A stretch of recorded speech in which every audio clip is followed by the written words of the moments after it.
পাথুরিয়াঘাটা স্ট্রিটের পুরনো বাড়িগুলোর একটা নিজস্ব চরিত্র আছে। দিনের বেলা সেখানে হাজারটা মানুষের ব্যস্ততা থাকলেও সূর্য ডুবলেই গলিগুলো কেমন যেন পুঁকড়ে ছোট হয়ে আসে। মনে হয় এই চুন বালি খসা দেওয়ালগুলো আসলে এক একটা কান, যারা নিঃশব্দে আমাদের কথা শোনে।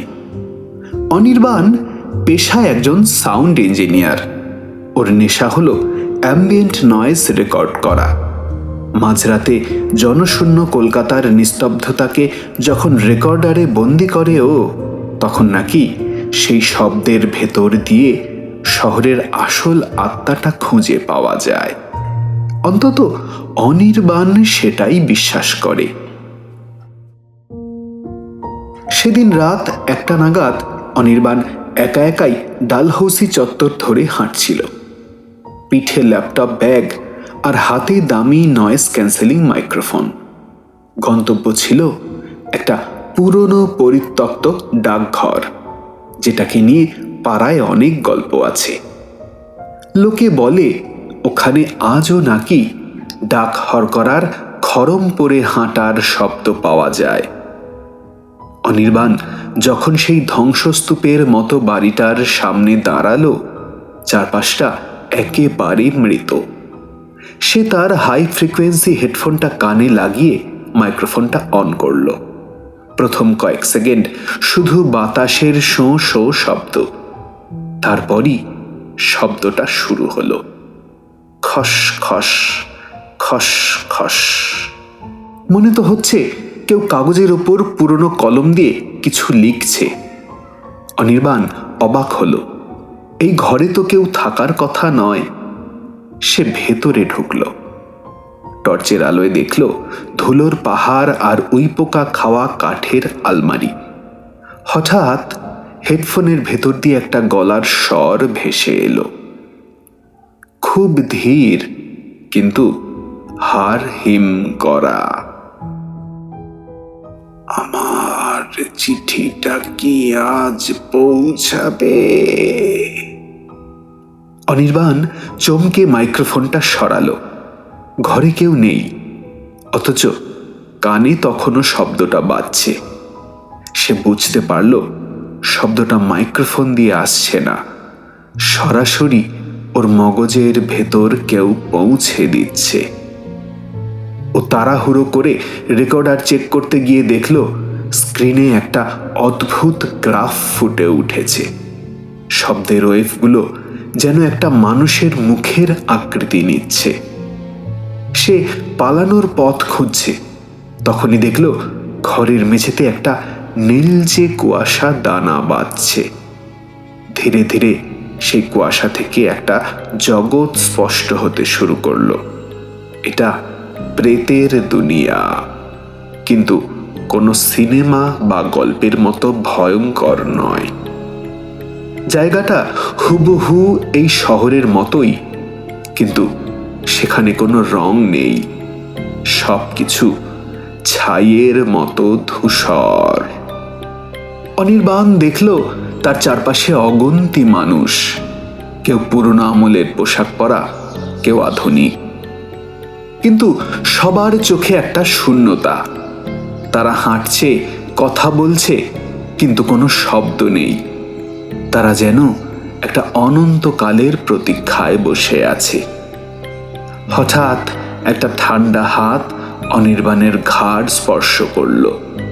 সে ঘুরে দেখল একটা বছর 10-এর ছোট মেয়ে দাঁড়িয়ে আছে। তার শরীরের ওপর দিয়ে দেওয়ালটা পরিষ্কার দেখা যাচ্ছে। মেয়েটা ফিস ফিস করে বলল, তুমিও কি আমাদের মতো হারিয়ে গিয়েছ?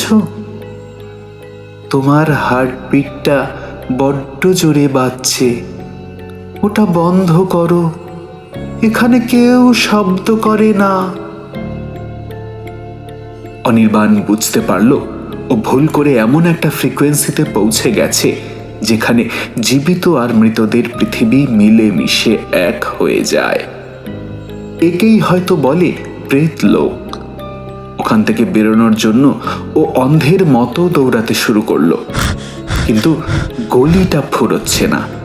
যত এগোচ্ছে দেখছে রাস্তাগুলো আরো ধূসর হয়ে যাচ্ছে, ট্রাম লাইনগুলো সাপের মতো ওর পা পেঁচিয়ে ধরছে। হঠাৎ অনির্বাণ এক আশ্চর্য সত্য উপলব্ধি করল। এই মহানগরের প্রেতরা কোনো রূপকথার দানবের মতো রক্তের তৃষ্ণার্ত নয়, তারা আসলে এক ভয়ানক একাকিত্বের শিকার। ইট পাথরের এই গহন অরণ্যে শত বছর ধরে জমে থাকা নাগরিক নির্জনতা তাদের সত্তাকে শুষে নিয়েছে। তারা হিংস্র নয়, তারা কেবল কাঙাল, একটু সঙ্গের কাঙাল। তারা চায় অন্য কোনো জীবন্ত মানুষ তাদের এই অনন্ত নিস্তব্ধতার ভাগ নিক, তাদের পাশে এসে নিঃশব্দে বিলীন হয়ে যাক। অনির্বাণ পকেট থেকে মোবাইলটা বের করতে চাইল, কিন্তু দেখল মোবাইলটা এখন পাথর হয়ে গেছে। তার হাতের চামড়াও ধীরে ধীরে ধূসর হতে শুরু করেছে। তার মনে হলো সে আর নিঃশ্বাস নিতে পারছে না। বাতাসের বদলে ফুসফুসে ঢুকছে পুরনো ধুলো আর কর্পূরের গন্ধ।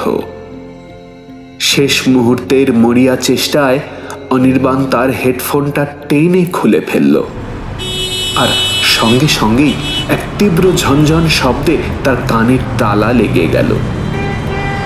অন্ধকার চিরে একটা হেডলাইটের আলো তার চোখে এসে পড়ল। একটা ট্যাক্সি সজোরে হর্ন দিচ্ছে। অনির্বাণ দেখল সে রাস্তার মাঝখানে পড়ে আছে। সকালের প্রথম আলো ফুটছে। ট্যাক্সিওয়ালা চেঁচিয়ে গালি দিচ্ছে তাকে। সে বেঁচে গেছে। কিন্তু বাড়ি ফিরে যখন অনির্বাণ তার রেকর্ডারটা চালালো, সে পাথর হয়ে গেল। সারা রাতের রেকর্ডিংয়ে কোনো শব্দ নেই।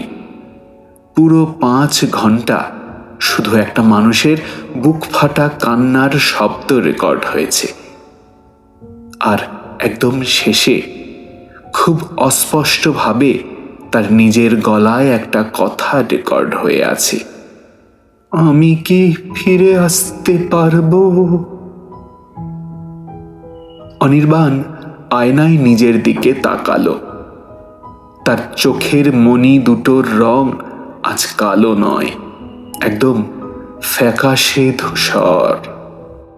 সে জানে তার শরীরের অর্ধেকটা সেই প্রেতের দুনিয়াতেই রয়ে গেছে, আর কোনোদিন সে পূর্ণ হতে পারবে না। মাঝরাতে আজও যখন কলকাতার নিস্তব্ধতা বাড়ে, অনির্বাণ ঘরের কোণে সেই ছোট্ট মেয়েটার ফিসফিসানি শুনতে পায়, শব্দ করো না অনির্বাণ, শব্দ করলেই তারা তোমাকে চিনে নেবে।